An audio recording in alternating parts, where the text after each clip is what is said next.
क्या हाल भाई सबके? I hope you all are doing good. So this is Aditi Vyas, children, and I am talking from talking textbooks. You can see here, and आपके screen के सामने you can see from Kota to India teaching. That means कि हम लोग कोटा में जो भी पढ़ाई हो रही है कोटा से ही हम लोग आप लोगों के लिए आपके घर पर जो क्वालिटी एजुकेशन है वो लेकर के हैं आए हैं.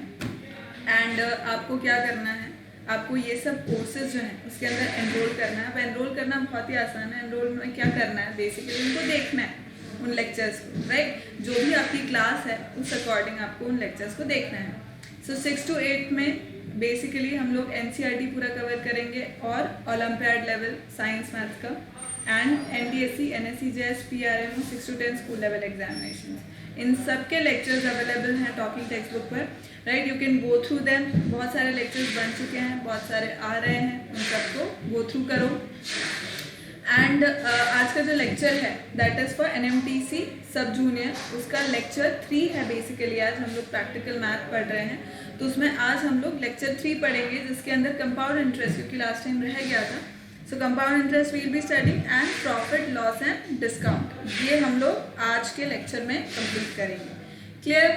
सो अपना कॉपी पेन भी लेकर के बैठना. And this is our super amazing thing जो बहुत सारा ताकत लगा रही है अपनी आपको उस लेवल का एजुकेशन प्रोवाइड करने के लिए. Like I am taking mathematics 6 to 8 and as well as NMTC primary and sub junior. Cherry ma'am physics दे रहे हैं, Akshay sir chemistry, Vikas sir bio, Loken sir math and math for 9th 10th and Aakash sir is taking mental ability, right. So हम सबके lectures available हैं children. And what you have to do is go through them. जो पुराने lectures अगर छूट गए हैं तो वो देखो, और नए लेक्चर्स तो देखने ही हैं. और इसके अलावा you have to like subscribe and share to our channel, right. Share करना है इस चैनल को ताकि ज़्यादा से ज़्यादा बच्चों को बेनिफिट मिले, क्योंकि ज़रूरी नहीं है कि अब आप उसी लेवल मतलब जो हाई लेवल या हाई क्वालिटी एजुकेशन होता है उसके लिए आपको बहुत सारा पे करना है. अब ऐसा कोई ज़रूरी नहीं है, right children. So please like let everybody know about it. This is about me.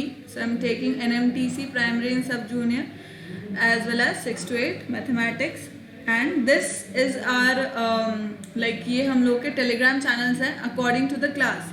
So if you are in class 7th, so what you have to search is TTB 07. For 8 that is TTB 08 and so on according to your class. Join this. उससे ये होगा कि जितने भी video lectures हैं उनका notifications आपको मिलता जाएगा और कुछ भी मिस नहीं होगा. टाइम टेबल के अकॉर्डिंग पूरा करिकुलम फॉलो हो रहा है एज इट इज़ जो कोचिंग्स में फॉलो हो रहा होता है वही यहाँ पर भी फॉलो हो रहा है. एंड अगर आप टेलीग्राम में ज्वाइन कर लेंगे which is of course for free, तो उससे आपके लेक्चर्स वगैरह मिस नहीं होंगे. Clear children? And this is our website talkingtextbooks.in. यहाँ पर आपको देखो 6th का एक एग्जाम्पल दिख रहा है. 6th की जो पैकेजेस हैं उसका एक एग्जाम्पल दिख रहा है. 7th 8th में भी सेम ही है. इसके अंदर सी 9000 इज़ द हाईएस्ट प्राइस और 6 to 8 में 9000 हाईएस्ट प्राइस ही है. मतलब वो कंप्लीट पैकेज है. 9000 is the complete package. And again that will also go down by using my code AVLIVE LIVE. AVLIVE आप कोड यूज़ करोगे तो 30% का आपको डिस्काउंट मिल जाएगा. और उससे क्या होगा, 9000 वुड कम अप टू 6300 और 3500 जो है वो कैसा हो जाएगा 2450, राइट. वो कितना हो जाएगा 2450. अब इस 9000 के अंदर मतलब बेसिकली 6300 के अंदर आपको पूरा स्टडी मटेरियल, क्लासेस, लेक्चर्स जो हैं वो, होमवर्क सबमिशन, टेस्ट सीरीज, पूरे ईयर का, ये सब कुछ पूरे ईयर का होगा चिल्ड्रन. मतलब just imagine 6300 for olympiad level education and just in 6300. Imagine. So right, you don't have to imagine because it is already present here. आपको क्या करना है, बस go on our website and purchase. आप चाहें तो 6300 वाला पैकेज ले सकते हैं. Otherwise the next one that is for 2450.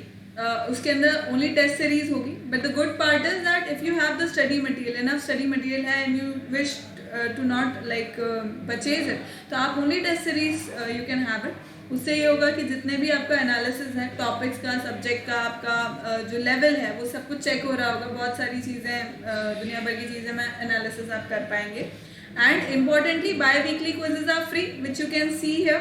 तो bi-weekly quizzes free होने से ये होगा कि एक तो आप अटेम्प्ट करिएगा उन्हें, क्योंकि ये टॉकिंग टेक्स्ट बुक की वेबसाइट पर है, right. So attend these and इससे आपको पता लगेगा कि भाई आपका लेवल क्या है, क्योंकि ये ओलंपियाड लेवल के क्वेश्चंस होंगे. So you will get to know whether जो आप पढ़ रहे हैं you are able to understand that और not, and whether you are able to applicate those और in your in your exams और नॉट, राइट. तो ये एक बहुत इंपॉर्टेंट बात है. Other than that, quizzes are for free, quizzes are fun children, so you should always attempt them, right. So this was about the packages. Again on the right side you can see the different payment modes. आप कैसा भी पे करेंगे, यहाँ से call आ जाएगा आपको, सारा क्वेरीज आपका हैंडल हो जाएगा. स्टिल कुछ भी क्वेरीज रह जाती है, मेरा ये सब चीज़ समझाने के बाद भी स्टिल आपको कुछ क्वेरीज रहती है, तो you can ask on this number 9549041111. इस नंबर पर कॉल करके आपकी सारी प्रॉब्लम्स का सोल्यूशन जो एकेडमिक इस सब से रिलेटेड है उस सब का सोल्यूशन आपको मिल जाएगा. Clear children? So starting with our lecture today, for today let's take the promise and then we'll start with our chapter, which is we'll be studying about compound interest. Cardinal promise, compound interest. We'll be studying about compound interest, right? So last हमने simple interest का formula पढ़ लिया था, right? Ratio proportion ratio percentage and average भी studied, और हमने क्या कर लिया था,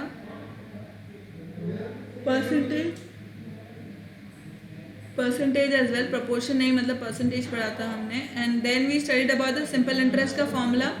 ऐसा ही हम लोग कंपाउंड इंटरेस्ट का फॉर्मूला पढ़ते हैं अभी, right. Let's study the compound interest.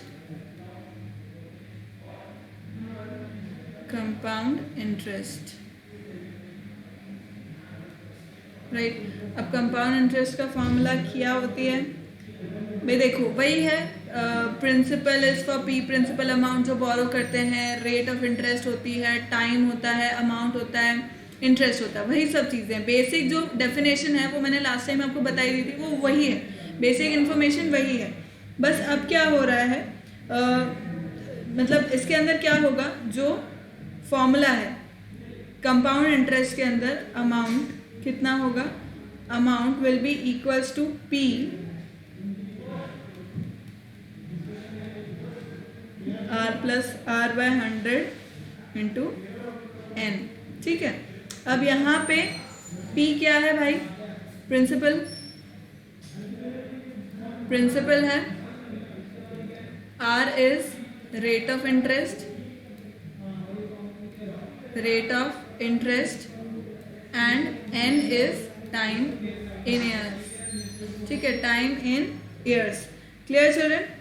Time मतलब n मतलब टाइम है, जो टाइम इंटरवल है, कितने टाइम में कंपाउंड इंटरेस्ट बन रहा है, right. So let's start with it. अब देखो अमाउंट ये है और इसी के साथ इसका कंपाउंड इंटरेस्ट कितना होगा,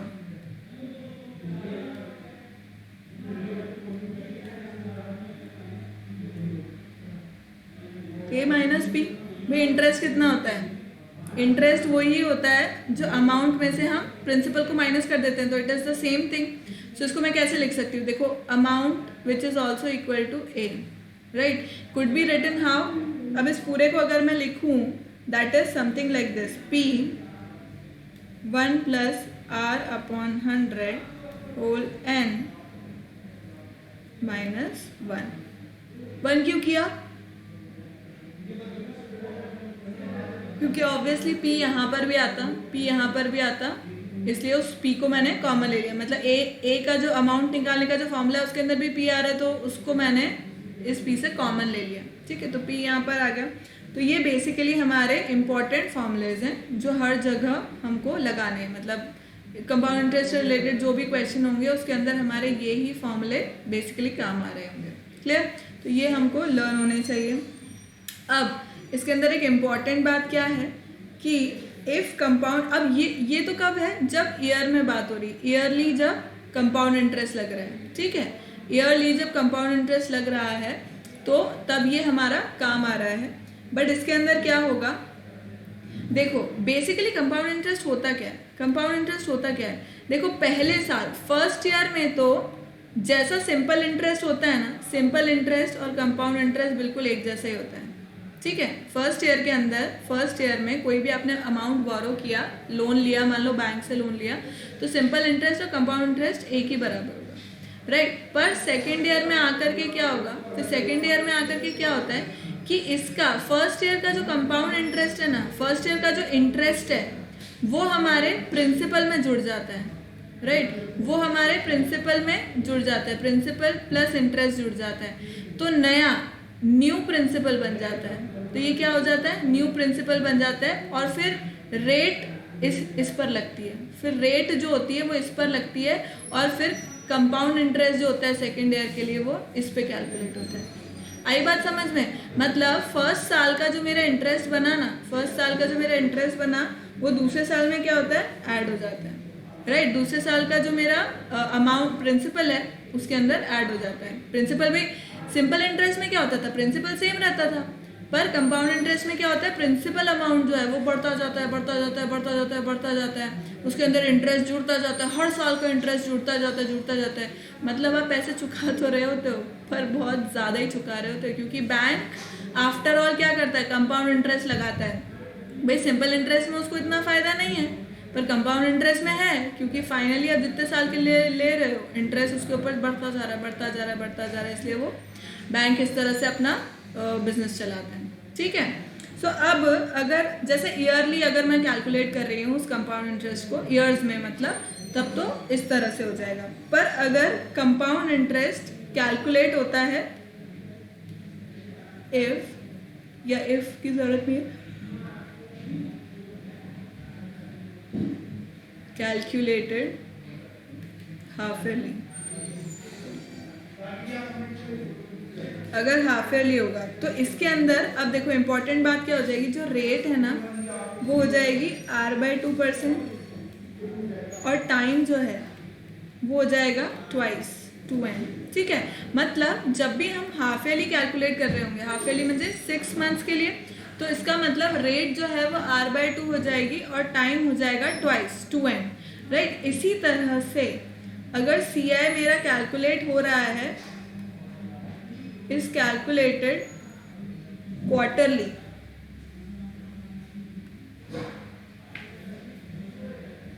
राइट, क्वार्टरली कैलकुलेट हो रहा है। क्वार्टरली का मतलब है कि एवरी 3 मंथ्स में कैलकुलेट हो रहा है, तो इसमें क्या होगा कि जो मेरा रेट है वो क्या हो जाएगा, रेट हो जाएगा R/4% और टाइम हो जाएगा कितना, 4n। Clear? Is this clear children? Is this clear?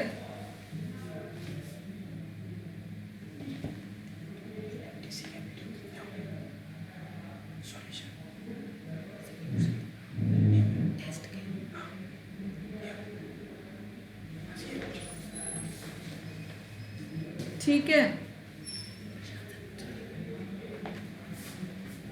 ठीक है। तो ये कितना हो गया, न्यू प्रिंसिपल अब कितना आ गया इसके अंदर, सॉरी जो रेट है अब वो कितनी हो जाएगी, क्वार्टरली में कितनी हो जाएगी, रेट इक्वल्स टू R/4% और टाइम 4n, राइट। तो अब जब अपने को फॉर्मूला कैलकुलेट कर, मतलब अमाउंट अगर कैलकुलेट करना होगा तो P1 + R, हाफ ईयरली है तो R/2, मतलब R/2 × 100, और n कितना हो जाएगा 2n।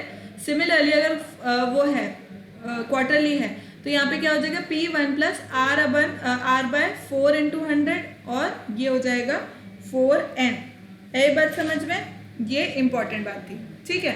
एक और इम्पॉर्टेंट बात क्या है कि let us suppose that let P be the principal rate of interest, मतलब कहने का मतलब कि if interest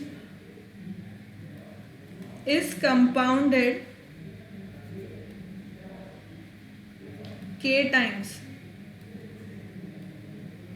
in a year, मतलब एक साल में k टाइम्स, k बार वो क्या हो रहा है, इंटरेस्ट जुड़ता जा रहा है, जुड़ता जा रहा है, जुड़ता जा रहा है, देन अमाउंट कितना हो जाएगा, देखो अमाउंट कितना हो जाएगा P1 + R/k × 100, और टाइम कितना हो जाएगा n के, ठीक है। जैसा मैंने बोला ना कि भाई हाफ ईयरली जुड़ रहा है या क्वार्टरली जुड़ रहा है, तो अगर के टाइम्स जुड़ रहा है तो इसका मतलब एक ईयर के अंदर के टाइम्स जुड़ रहा है, मतलब कि देखो समझो कि एक ईयर के अंदर अगर हाफ ईयरली कंपाउंड हो रहा है, हाफ ईयरली कंपाउंड इंटरेस्ट जुड़ रहा है, इसका मतलब 2 टाइम्स जुड़ रहा है, इसलिए मैंने रेट को बाय 2 कर दिया और टाइम को 2n कर दिया। ठीक है, क्वार्टरली मतलब हर 3 मंथ्स में हो रहा है, मतलब 4 बार जुड़ रहा है वो इंटरेस्ट, तो r/4 एंड टाइम हो गया कितना 2n, सॉरी 4n। आए समझ में? तो इसी तरह से अगर k टाइम्स जुड़ रहा है एक साल के अंदर, अगर k टाइम्स जुड़ रहा है इंटरेस्ट, तो ये रेट हो गया r/k और टाइम हो गया nk, राइट। तो और इसी तरह से CI मेरा कितना हो गया, CI कितना हो गया मेरा, सेम बात हो गई, P 1 + r/k × 100, मतलब बेसिकली n की जगह पे nk आ जाएगा और r की जगह पे r/k हो जाएगा, राइट। तो ये तो हुई मेरी एक बात, ये आई होप समझ गए होंगे। k टाइम्स हो रहा है तो क्या हो रहा है भाई, k से मल्टीप्लाई और डिवाइड हो रहा है टाइम और रेट में।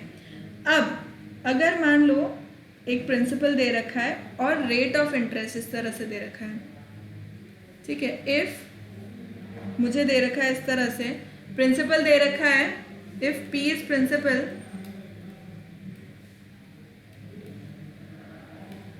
एंड R1% फर्स्ट ईयर के लिए, R2% सेकेंड ईयर के लिए, R3% थर्ड ईयर के लिए एंड सो ऑन। मतलब ऐसा करते करते मान लो Rn% फॉर nth ईयर, ठीक है, nth ईयर तक के लिए, राइट। तो अब मेरा अमाउंट कितना हो जाएगा भाई, अब मेरा अमाउंट इस तरह से होगा, देखो P 1 + R1/100 सक्सेसिव चल रहा है ये, 1 + R1 R2/100, ऐसा करते करते 1 + Rn/100 भाई, क्योंकि अब अपन यहाँ पे ईयर क्यों नहीं लिख रहे, क्योंकि हर एक सक्सेसिव ईयर के लिए हो रहा है भाई, एक ईयर, फिर अगले ईयर में इतना, अगले ईयर में इतना, लास्ट ईयर में nth ईयर में इतना, राइट। और सिमिलर चीज हो जाएगी CI के अंदर भी, मतलब इसका कंपाउंड इंटरेस्ट भी इसी तरह से हो जाएगा। देखो P 1 + R1/100 1 + R2/100, sorry plus नहीं आएगा, माई मिस्टेक, इसके अंदर आएगा मल्टीप्लिकेशन, 1 + R3/100 -1। क्लियर? आया समझ में बात? अब क्या हम इस पे बेस्ड चंद क्वेश्चन कर सकते हैं? हाँ, क्या हम कुछ क्वेश्चन कर सकते हैं? Let's do the questions. Okay, so what does my question say is, the simple interest accrued on an amount of rupees this is how much? It is something, कुछ तो है। The simple interest accrued on an amount, एक amount है of rupees 14,800 at the end of 3 years is this, मतलब simple interest उसने दे रखा है, right, simple interest दे रखा है। What would be the compound interest accrued on the same amount at the same rate in the same period? ओह, तो इसका solution क्या होगा भाई, देखो समझो कि उसने अपने को क्या दे रखा है, रेट मान लेते हैं अपन R, ठीक है।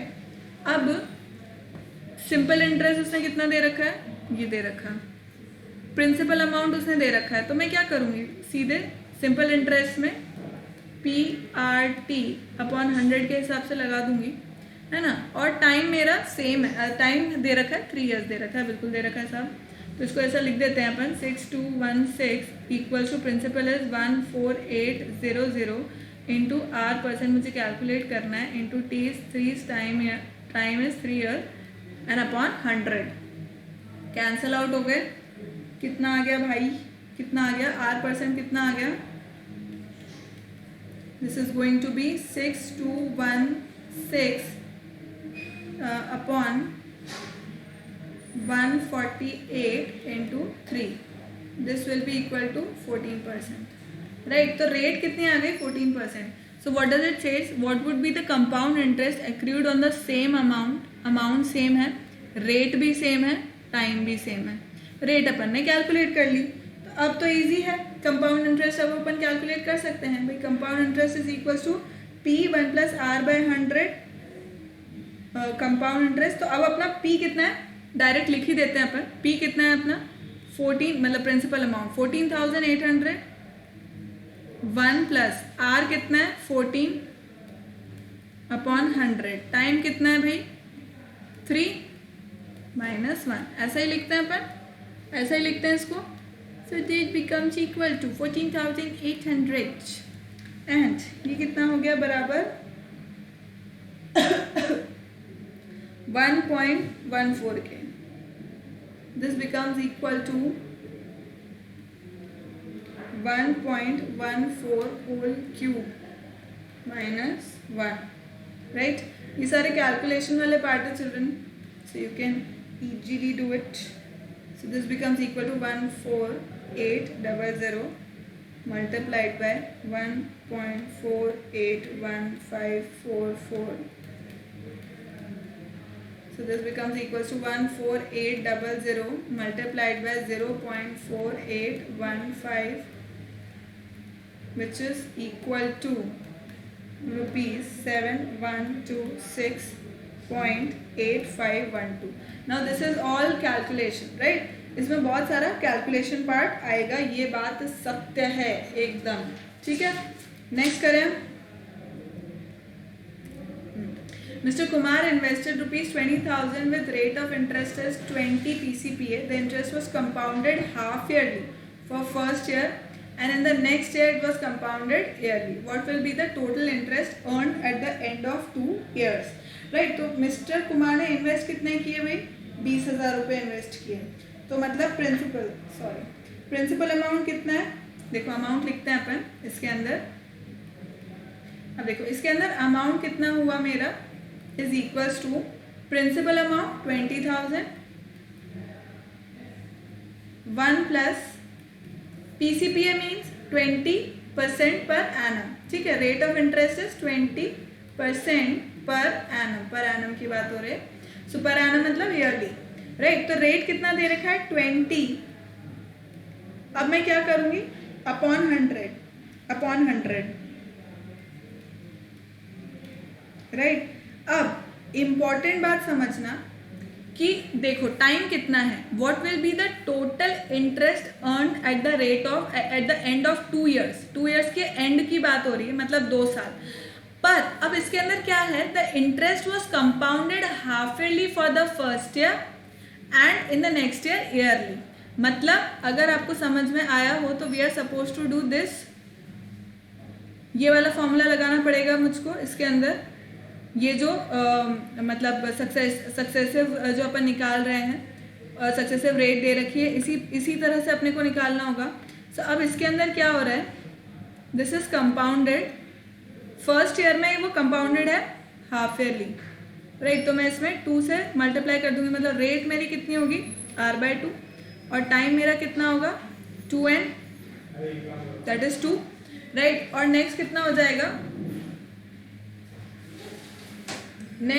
जाएगा, अगर मैं यहाँ की बात करूँ नेक्स्ट ईयर में कितना है, नेक्स्ट ईयर में इट इज कंपाउंडेड ईयरली. तो मैं क्या लिख दूंगी 1 + R कितना है 20/100 और n कितना है 1 ही रहेगा. Obviously it will be 1 only. यहाँ पे 2 × 1 है, क्योंकि if you remember half yearly के अंदर क्या होता था, रेट हो जाती थी R/2, रेट परसेंट हो जाती थी R/2% और टाइम कितना हो जाता था 2n. राइट, तो मैंने वही किया. बट ईयरली जो सेकेंड ईयर था उसमें एज इट इज था. तो मैंने इस प्रकार से इसको लिख लिया है. अब इसको अपन कैलकुलेट कर सकते हैं, which is going to be how much 20,000. ये 10 हो गया, कैंसल आउट हो गया ये इससे. तो this becomes equal to 11/10. Right, so this is 11/10 into 11/10 और ये इससे कैंसिल हो गया. So this becomes equal to 6/5, which is equal to rupees 29040. अब वो पूछ क्या रहा है, what will be the total interest. अपन ने अभी तक क्या निकाला है, सिर्फ अमाउंट निकाला है. So C I is equals to amount minus principal. So amount मेरा कितना है भाई, 29040. सब्ट्रैक्टेड फ्रॉम प्रिंसिपल अमाउंट कितना है, इट इज 20,000.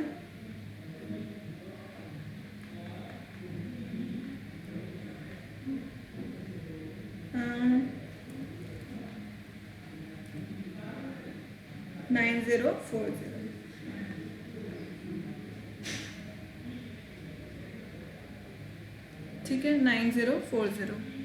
ये बात हो गई, समझ गए आप लोग. अब नेक्स्ट अपन पढ़ते हैं. I hope it is clear children. अब कुछ क्वेश्चंस करना आप लोग इस सब से रिलेटेड, तो आपको थोड़ा सा समझ में आएगा. अब अपन चलते हैं हमारे नेक्स्ट टॉपिक की ओर, which is profit loss and discount. Clear.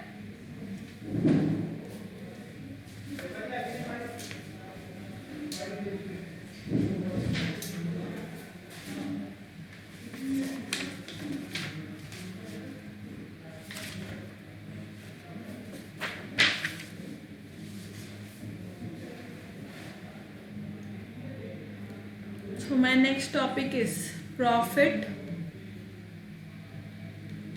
loss and discount.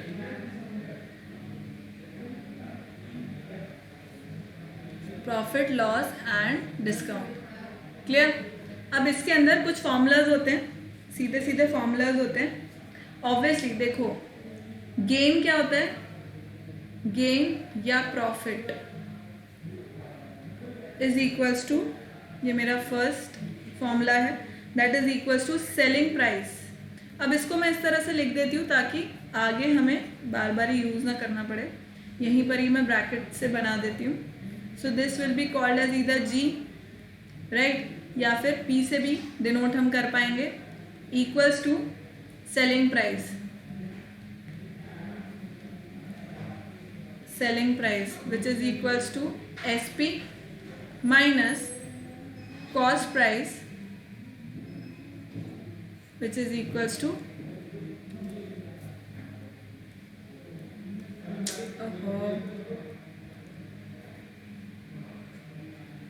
which is equals to CP. Right. अभी क्या होते हैं, selling price, cost price, gain, profit, ये सब क्या होते हैं. So understand this that there is a shopkeeper. ठीक है, अब एक शॉपकीपर है, उसने क्या किया, फैक्ट्री से कुछ कमोडिटीज़ परचेज करी. ठीक है, बल्क में से उन्होंने परचेज की कुछ चॉकलेट्स. ठीक है, कुछ 1000 चॉकलेट्स परचेज करी. अब क्योंकि उन्होंने एक साथ परचेज करी है, फैक्ट्री से परचेज करी है इस रिटेल शॉप वाले ने, ठीक है, इस शॉपकीपर ने, तो शॉपकीपर ने भी ऑब्वियसली पैसा दिया होगा, इस फैक्ट्री वाले को पैसा दिया होगा. तो वो शॉपकीपर के लिए क्या है, कॉस्ट प्राइस है. ठीक है, उसने इतनी कॉस्ट, उसकी इतनी कॉस्ट प्राइस थी. अब इस शॉपकीपर के पास अपन लोग गए. ठीक है, अपन को थोड़ा थाउजेंड्स में चाहिए या बहुत सारी चाहिए, अपन को चाहिए 2-3, ज़्यादा से ज़्यादा 50-60, राइट. तो अभी शॉपकीपर अपने को सेल करेगा. So that is known as selling price या एसपी. ठीक है, तो ये कॉस्ट प्राइस शॉपकीपर के लिए हुई कैसे, कि उसने कितने में खरीदी फैक्ट्री से, फिर ये हुई एसपी, हुई उसकी सेलिंग प्राइस, मतलब शॉपकीपर ने फिर हम लोगों को कितने में बेचा. ठीक है, अब मान लो एक चॉकलेट उसको कितने में पड़ी, लेट्स अज्यूम ₹5 में. ठीक है, अगर उसको एक चॉकलेट 5 रुपीज़ में पड़ी और उसने वही चॉकलेट, अगर एक चॉकलेट हमें 10 रुपीज़ में दी, राइट, मतलब उसने तो 5 रुपीज़ में खरीदी पर उसने हमें 10 रुपीज़ में बेची. इसका मतलब उसके पास 5 रुपये रह गए, वो उसके क्या हो गए, प्रॉफिट हो गए. प्रॉफिट या गेन कितना हो गया, 5 रुपये का. ऑब्वियसली तब हुआ जब सेलिंग प्राइस ज़्यादा थी, किससे, कॉस्ट प्राइस से, राइट, कॉस्ट प्राइस से. क्लियर. अब मान लो कि बहुत सारे शॉपकीपर्स हैं, या हो सकता है किसी वजह से लॉकडाउन का टाइम चल रहा है, राइट. तो अब उसने खरीदी तो ये 5 रुपीज़ के अंदर ही. ठीक है, लेकिन अब क्योंकि कोई बाहर नहीं निकल रहा है राइट चॉकलेट्स वगैरह खरीदने के लिए, बट लेकिन कोई एक बच्चा आ गया, तो उसने क्या किया, अपना स्टॉक खत्म करने के लिए इसको दे दी ₹2 में। उसने खरीदी थी 5 में, पर उसको स्टॉक खत्म करना था, उसने दे दी ₹2 के अंदर, राइट। तो अब क्या हुआ, अब क्या हो रहा है, उसको ₹3 अपनी जेब से खर्चने पड़े भाई शॉपकीपर को फैक्ट्री से। उसने तो खरीदी ₹5 में, पर उसको बेचनी पड़ रही है ₹2 में, मतलब ₹3 अभी भी क्या है, उसका लॉस है। तो उसको बोला जाएगा लॉस। कितना हुआ, दैट विल बी ₹3।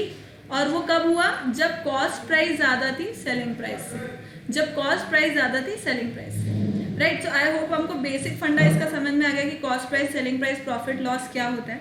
अब अपन डायरेक्टली इसके फॉर्मूलाज देखते जाते हैं। तो पहला हमने गेन का यानी कि प्रॉफिट का फॉर्मूला देख लिया, which is SP, selling price minus cost price. क्यों, सेलिंग प्राइस ज़्यादा थी भाई, उसने सेल ज़्यादा में किया तभी, और कॉस्ट प्राइस यानी खरीदा कम में, इसलिए उसको प्रॉफिट हुआ। सो नेक्स्ट लॉस क्या होगा,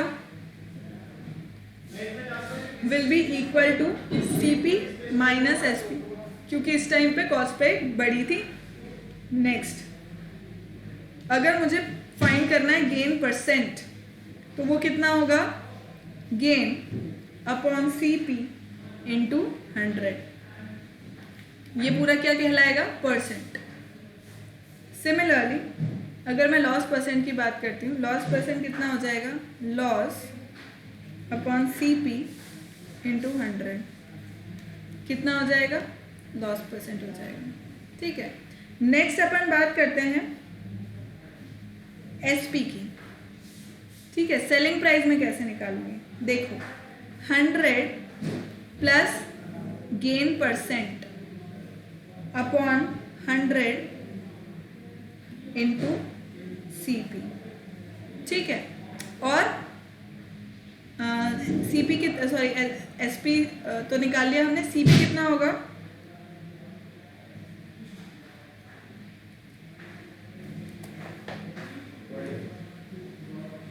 जब अपन एसपी की बात कर रहे हैं, एसपी ये तो हुआ गेन परसेंट के टाइम पे, और अगर मेरे पास लॉस परसेंट मुझे दे रखा है अपॉन 100 इंटू सीपी हो गया। Clear, is this clear children? ये हो गई बात कंप्लीट, समझ में आ गई। अब ये तो हुई एसपी की बातें, अब अपन बात करते हैं कि मुझे सीपी फाइंड करना है, तो सीपी का क्या फॉर्मूला होगा, सीपी का फॉर्मूला होगा CP equals two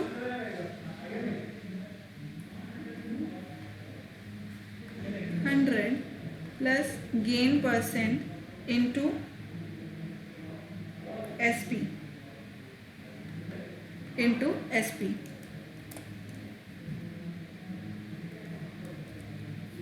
into SP. Clear. अब इसी तरह से अगर लॉस दिया हुआ है तो लॉस के लिए भी मैं कैलकुलेट कर सकती हूँ। कैसे हो जाएगा, सीपी इक्वल टू कितना हो जाएगा, 100, दूसरे पेज इधर साइड में लिख देती हूँ,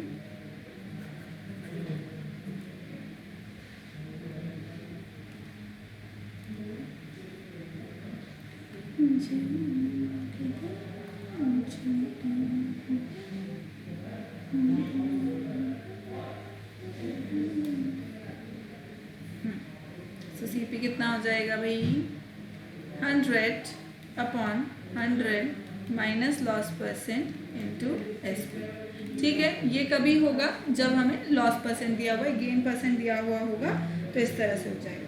ठीक है, अब बात करते हैं अपन एक और पॉइंट की। इफ अगर मान लो कि दो ऑब्जेक्ट जो हैं उनका एसपी सेलिंग प्राइस अगर इक्वल है, एक मान लो मैंने दो चीज़ें ली, लेट्स से ये कंडीशन किस तरह से लगेगी देखो कि if the SP of two objects, if the selling price of two objects, if the selling price of two objects are equal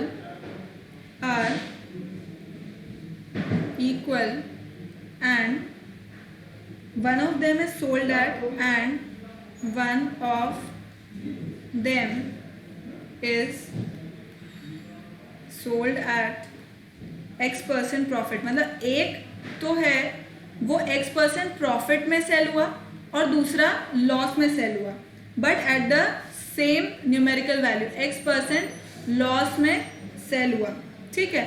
So if the SP of two objects are equal and one of them is sold at X% profit and the other one, and X% loss and the other one at X% loss, तो हमेशा loss होगा. There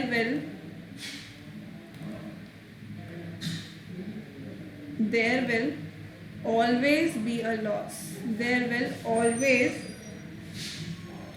be a loss. Condition समझ पा रहे हो? कोई एक object है जिसके SP सेम है, SP क्या है, इक्वल है, और एक ऑब्जेक्ट को आपने सेल किया है X% पर और दूसरे को मतलब वो X% प्रॉफिट पर और दूसरे को सेल किया है X% लॉस पर, तो हमेशा लॉस होगा जो कितना होगा, कॉमन लॉस और गेन परसेंट अपॉन 10. मतलब जो भी आपको कॉमन दे रखा है, कॉमन जो भी दे रखा है, x जो भी है बेसिकली X% अपॉन 100 का होल स्क्वायर, जिसको कि मैं क्या कह सकती हूँ, मतलब बेसिकली यहाँ पे मैंने x ले रखा है, तो x का स्क्वायर अपॉन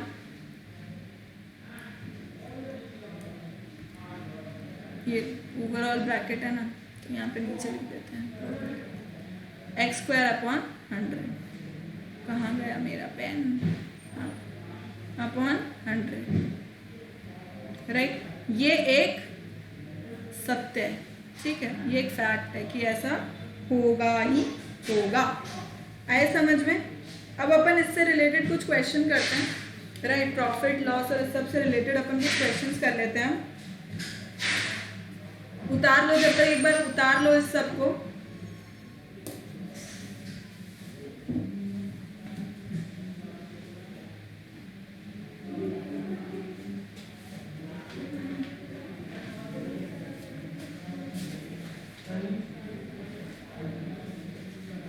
आगे करें, हम क्वेश्चंस करें.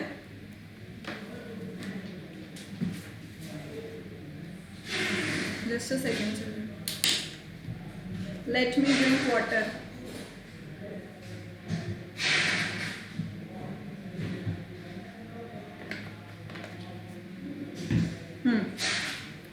So the question says something like this: a grocer buys. अच्छा, मैं इसी के अंदर डिस्काउंट का भी वो बता देती हूँ, डिस्काउंट के फॉर्मूले भी बता देती हूँ, ताकि एक साथ ही हम क्वेश्चन सारे एक साथ ही कर लेंगे. क्लियर? इसमें मैं डिस्काउंट के फॉर्मूले भी बता देती हूँ, आपको उसका लॉजिक भी समझा देती हूँ, राइट. सो डिस्काउंट के अंदर क्या होता है बेसिकली,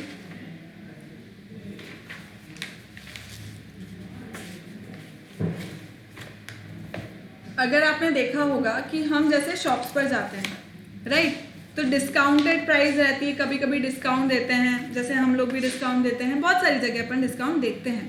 क्लियर?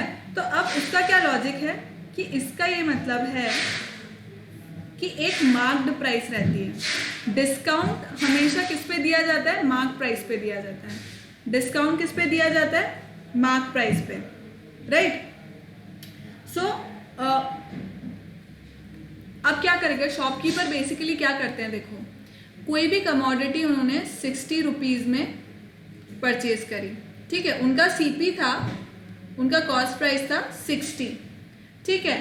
अब उनको सेल करना है उसको ₹80 में, ठीक है, उनका सेलिंग प्राइस उन्होंने सेट कर लिया है 80, पर उनको पता है कि डायरेक्ट जो कस्टमर आएगा वो बोलेगा कि भाई डिस्काउंट दो, ऐसे कैसे मैं 80 रुपीज़ दे दूँ, ऐसे कैसे मैं 80 रुपीज़ दे दूँ.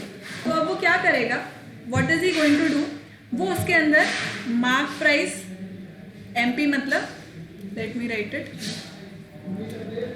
वो उसके अंदर क्या कर देगा, मार्क्ड प्राइस कर देगा कितनी, मतलब उस प्रोडक्ट पर कितने लिख देगा, ₹100, ठीक है, वो लिख देगा ₹100. अब आप बोलोगे, आप जाओगे उसके पास, आप बोलोगे नहीं भैया बहुत ज़्यादा है, इसको कम करो, तो वो बोलेगा कि ठीक है मैं डिस्काउंट दे देता हूँ आपको और इसके अंदर से मैं 20 रुपये कम कर देता हूँ, ठीक है। तो ये 80 रुपीज़ में हो जाएगा भाई, 20 रुपये कम, राइट। तो ये हो गया 80 रुपीज़ का। अब क्या हो गया, सेलिंग प्राइस कितनी हो गई फिर फाइनल, 80 रुपीज़। तो इसका ये मतलब हुआ कि डिस्काउंट किस पे अप्लाई होता है, मार्क प्राइस पे अप्लाई होता है, राइट। और जब वो डिस्काउंट हम हटा देते हैं मार्क प्राइस पर से, तो मेरी क्या आ जाती है, सेलिंग प्राइस आ जाती है, ठीक है। जब मैंने डिस्काउंट को मार्क प्राइस पे से हटाया तो मुझे क्या मिला, सेलिंग प्राइस मिल गई। आया समझ में, इतना लॉजिक आया समझ में। तो अब देखो मार्क प्राइस आप समझ गए कि उसके ऊपर क्या लिखी होती है। मार्क प्राइस बेसिकली क्या होती है, जो प्रोडक्ट के ऊपर लिखी हुई छपी हुई जो प्राइस है उसको मार्क प्राइस बोलते हैं, है ना। अब डिस्काउंट क्या होता है, डिस्काउंट आप समझ ही गए कि मार्क प्राइस पे हम लोग डिस्काउंट निकालते हैं, मतलब डिस्काउंट को निकालते कैसे हैं, बेसिकली डिस्काउंट को निकाल कैसे रहे होते हैं। अगर मुझे सेलिंग प्राइस निकालनी है, मान लो सेलिंग प्राइस मुझे निकालनी है, तो वो क्या होगी, मार्क प्राइस माइनस डिस्काउंट, समझ गए। डिस्काउंट वो अमाउंट होता है जो हम मार्क प्राइस पर से हटा रहे होते हैं, है ना। Discount is the amount which we remove from mark price, जो कैलकुलेट होता है किस पर, कैलकुलेटेड ऑन मार्क प्राइस, ठीक है। तो अब मेरा सेलिंग प्राइस कितना होता है, सेलिंग प्राइस कितना हो जाता है भाई मेरा, selling price is equal to marked price minus discount, ठीक है। Selling price is equal to marked price जो है उसमें से मैं डिस्काउंट को सब्ट्रैक्ट कर दूं, क्लियर। तो ये हो गया मेरा सेलिंग प्राइस। और डिस्काउंट ऑब्वियसली इसी तरह से आप डिस्काउंट को निकाल सकते हो कि डिस्काउंट कैसे निकलेगा, obviously mark price minus selling price, obviously बात है। तो मतलब इसी को डिराइव कर, यहीं से डिराइव कर दिया मैंने इसको। अब डिस्काउंट परसेंट कितना होता है, डिस्काउंट परसेंट कितना होता है, marked price multiplied by rate of discount, कि किस रेट से, मतलब 20% या 30% डिस्काउंट है या 50% डिस्काउंट है, राइट। तो ये rate of discount upon 100, right. ये मेरा दूसरा इंपॉर्टेंट फॉर्मूला हो गया, क्लियर। कि डिस्काउंट कैसे निकालते हैं, डिस्काउंट परसेंट कैसे निकालते हैं, मार्क प्राइस, मैंने बताया इसे कि डिस्काउंट किस पे निकलता है, मार्क प्राइस पे निकलता है, जो ऑलरेडी उस पर छपी हुई प्राइस है प्रोडक्ट के ऊपर, राइट। तो that is known as mark price into rate of discount upon 100।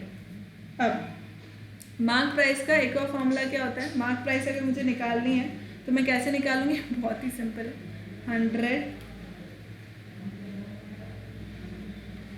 Into selling price, 100 into, ये सब डिराइव्ड फॉर्मूलाज हैं, you can easily derive them, 100 into selling price upon 100 minus discount percent.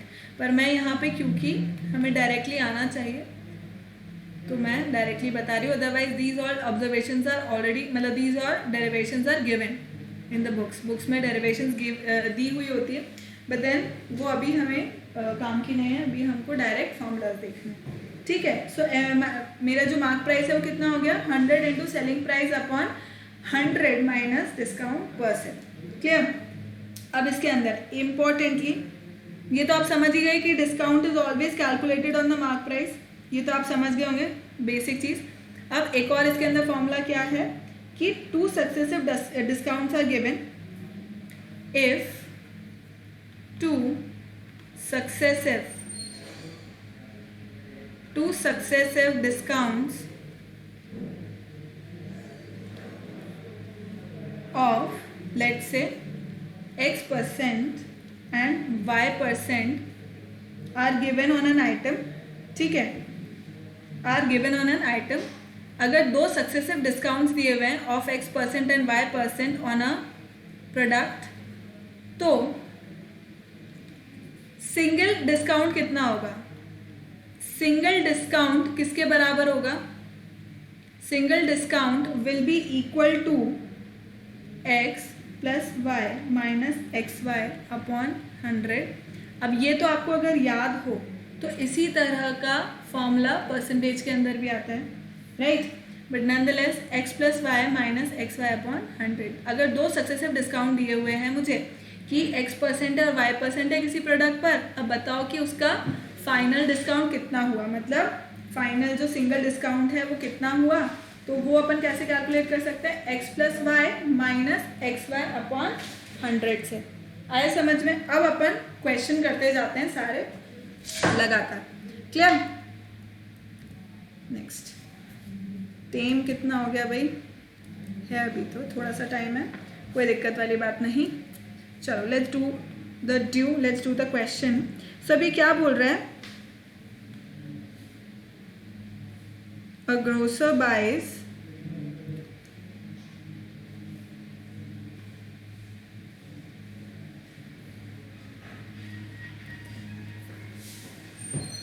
A grocer buys 20 kg of sugar, 20 kg of sugar at a cost of rupees 18 per kg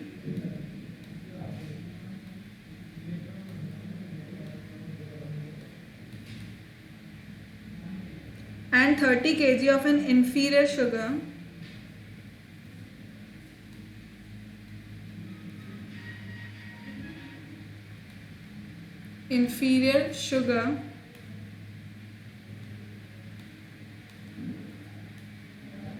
at a cost of rupees 15 per kg.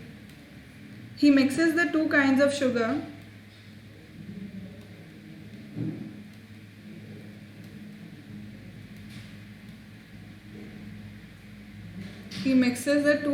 sugar and sells the mixture at a cost of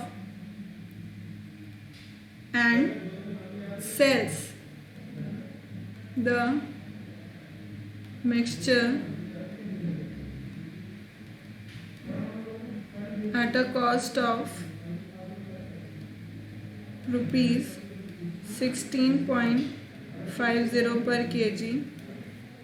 Find his profit or loss. Find his profit or loss percent. ठीक है, तो let us find it out.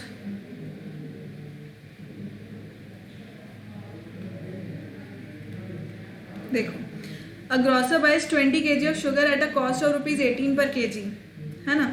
तो अब cost price of first type sugar कितना होगा। देखो अगर 1 kg का है 18 रुपीज़ तो 20 kg का कितना होगा, that is 18 into 20 equals to rupees 360, right. And cost price of second type of sugar कितना होगा, देखो 30 kg of an inferior sugar at a cost of 15 per kg, मतलब कि 15 kg अगर एक का है तो 30 kg कितने का होगा, 15 into 30 that is rupees 450, right, that is rupees 450। तो टोटल सीपी कितना हो गया, टोटल कॉस्ट प्राइस कितनी हो गई 360 plus 450 equals to rupees 810, right. अब मुझको क्या कैलकुलेट करना है, he mixes the two kinds of sugar and sells the mixture at a cost of rupees 16.50 kg, right. तो मतलब टोटल अमाउंट कितना है, total is 50 kgs, right. Total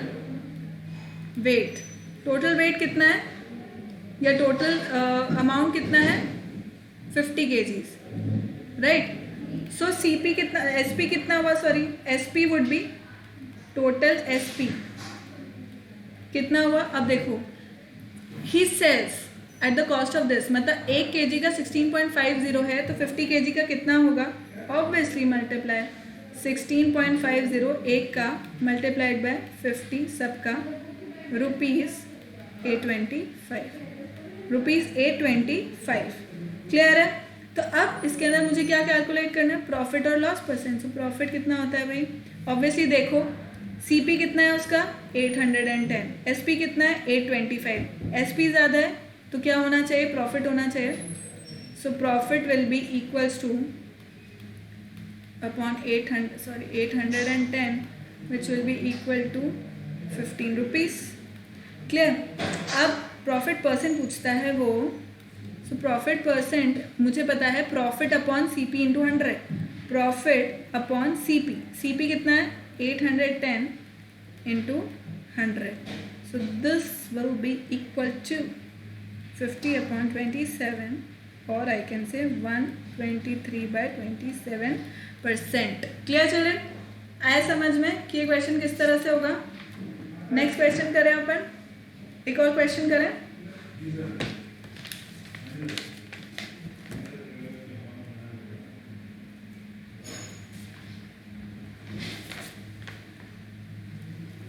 चलो let us do this question.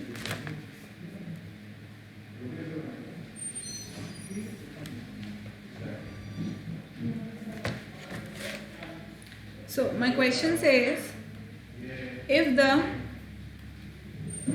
selling price of 20 articles is the same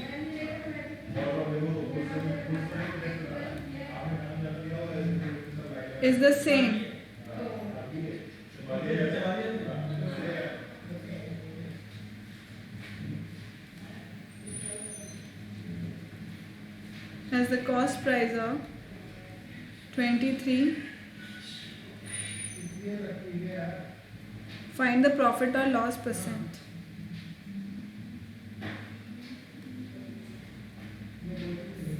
Find the profit or loss percent. चलिए तो अब यह क्या हो जाएगा.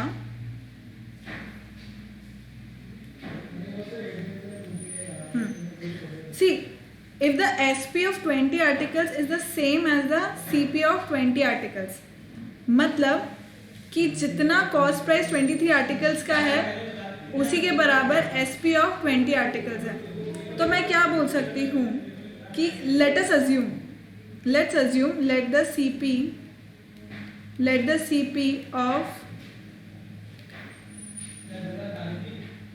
CP of an article equals to ₹X. ठीक है. अपन अज्यूम कर लिया कि एक आर्टिकल का CP है X.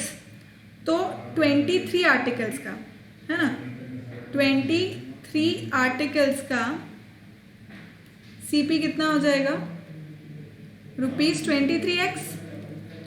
एंड सिमिलरली 20 आर्टिकल्स का CP कितना हो जाएगा ₹20X. Simple right. एक का X है, 23 आर्टिकल्स का 23X है, 20 आर्टिकल्स का 20X है. Clear. And SP of 20 articles, it is said, अपने को क्या बोला हुआ है कि SP ऑफ 20 आर्टिकल्स किसके बराबर है. SP ऑफ 20 आर्टिकल्स किसके बराबर है. SP ऑफ 20 आर्टिकल्स किसके बराबर है. CP ऑफ 23 आर्टिकल्स के. राइट. SP ऑफ 20 आर्टिकल्स किसके बराबर है. CP ऑफ 23 आर्टिकल्स के. Right. Which is equals to how much. देखो CP ऑफ 23 आर्टिकल्स कितना है 23X. तो 20 आर्टिकल्स का SP कितना हुआ, वो भी 23X के बराबर हो गया. अब देखो क्या हमें समझ में आ रहा है कि 20 आर्टिकल का जो SP है वो है 23X और 20 आर्टिकल का जो CP है वो है 20X. मतलब SP बड़ा हुआ, SP is greater than CP. तो जब SP is greater than CP होता है तो हमें क्या मिलता है, गेन मिलता है. राइट. तो गेन कितना हुआ अब यहाँ पर, गेन कितना हुआ, मतलब प्रॉफिट कितना हुआ, SP माइनस CP. ये मुझको पता है. अब SP, अब यहाँ पे किसका कैलकुलेट कर रहे हैं अपन, गेन ऑफ 20 आर्टिकल्स. ठीक है.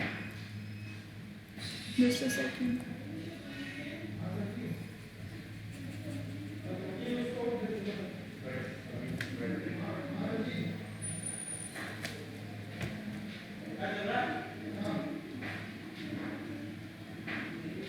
अब अपन देखो 20 आर्टिकल्स पे कैलकुलेट करेंगे. सो गेन ऑफ 20 आर्टिकल्स, ठीक है, 20 आर्टिकल्स अपन रेफरेंस मान रहे हैं क्योंकि उस पर अपने को दोनों का वैल्यू पता है।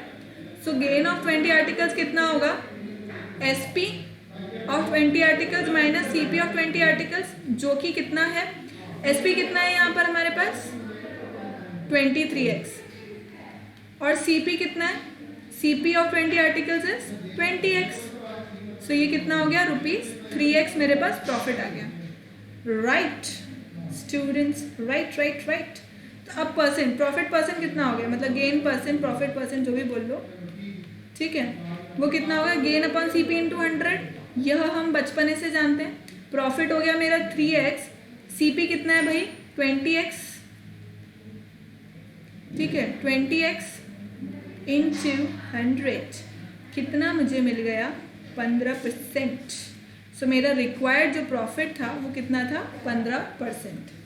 आई समझ में बात, ठीक है। अब एक क्वेश्चन अपन डिस्काउंट का कर लेते हैं, एक question we'll do of discount. The question says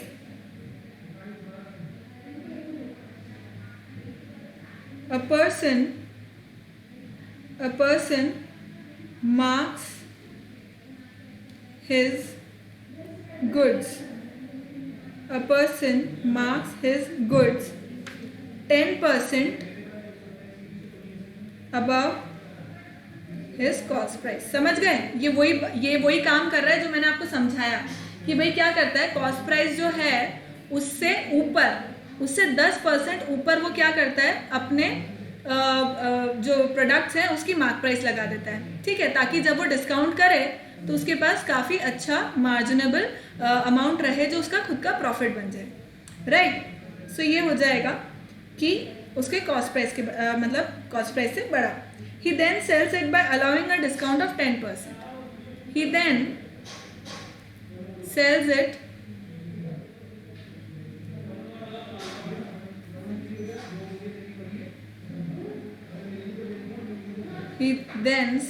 by allowing a discount